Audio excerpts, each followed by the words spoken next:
The Beaches podcast is going to give you everything you want to know about a beach before you go there. I hope you enjoy the show. Be sure to check out our website, www.sandee.com. Without further ado, let's get into the show. All right, everyone. Get ready to dive into something pretty amazing today. Close your eyes. Picture a beach. Got it. Yeah. Okay, now what do you see? I bet you're picturing white sand, crystal clear water, maybe a few palm trees swaying in the breeze. Right. Classic beach vibes.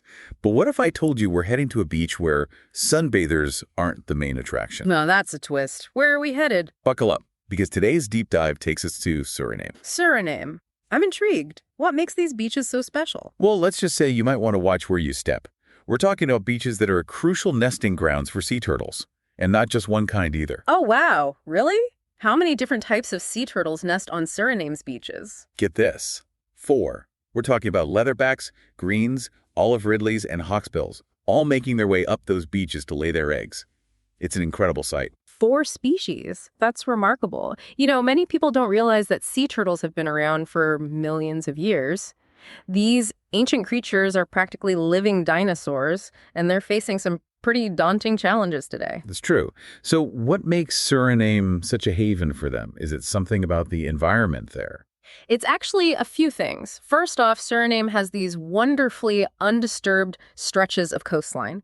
This is really important because light pollution can be incredibly disorienting for baby turtles, especially when they hatch. They get confused and wander inland instead of towards the ocean. Oh, that makes sense. So these dark beaches in Suriname are like their guiding light, so to speak. Exactly. It's like stepping back in time. You know, the only light comes from the moon and stars, just like it's been for millennia. Well, that gives me chills just thinking about it.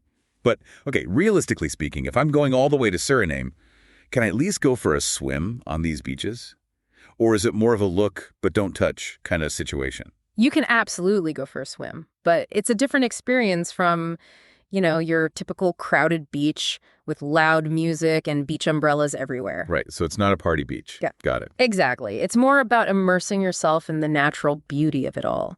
The peace and quiet, feeling the sand between your toes, maybe even witnessing a mother turtle laying her eggs under the stars. It's truly special. Okay, I have to admit you sold me. That sounds pretty incredible. Now, you mentioned earlier that each turtle species has its own story. Are there any species facing particularly difficult challenges? Unfortunately, yes. While all sea turtles are facing threats, leatherbacks are especially vulnerable. They're the largest sea turtle species on the planet, and their populations have really declined due to things like fishing gear entanglement, habitat loss, and climate change. That's really sad to hear. But it makes places like Suriname even more important, right? Because they offer hope that these creatures can still thrive if we protect them. Absolutely. And it's not just about the turtles. Suriname is a shining example of how effective conservation efforts can be. It shows that we can make a difference. I love that. And you know, speaking of diversity, Suriname is known for its incredible mix of cultures, right? Absolutely. It's truly a melting pot. You've got the indigenous Amerindian populations, descendants of African slaves, Indian indentured laborers, Javanese workers, even Chinese traders and Dutch colonists. All these different groups have left their mark on Suriname, creating a really vibrant and unique cultural blend. Wow, that's incredible. Yeah. So what does that look like in everyday life? Say I'm strolling along the beach in Suriname. What kind of sights and sounds might I encounter? Well, you might hear a mix of musical influences, everything from traditional drums to Bollywood tunes, maybe even some reggae beats. And the food. Get ready for a culinary adventure. Ooh, tell me more about the food. Imagine this. Fresh caught fish prepared with a blend of Indian and Creole spices, or traditional cassava bread with a delicious Javanese twist. Suriname's cuisine is a true reflection of its diverse cultural heritage. That sounds absolutely incredible. You've officially convinced me that Suriname needs to go on my travel bucket list. And, you know, while we've been talking about the beaches, Suriname's beauty extends far beyond the coastline. Oh, tell me more. If you're up for an adventure, the rivers of Suriname offer a completely different perspective on the country's natural beauty.